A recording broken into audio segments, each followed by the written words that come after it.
Al meu darrer dia a Morabanc, l'Àngel em torna a fer la prova de cada matí.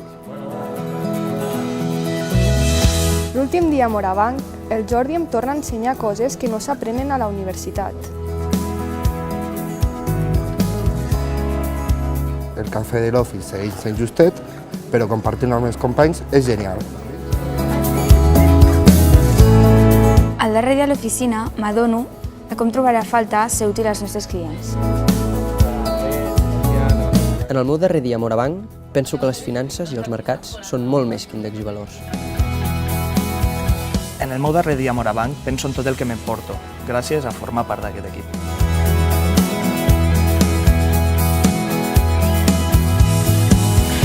Sobretot he après com funciona un banc. Coses que són teòriques quan les estudies, aquí les vius de veritat. M'emporto el bon rotllo amb els companys i tot el que après. Ja ho diuen, no? Tens un banc. És el meu tercer any i m'encantaria tornar. I com alguns companys, acabant treballant aquí. El meu darrer dia a Morabanc m'adono que aquest ha estat un gran estiu.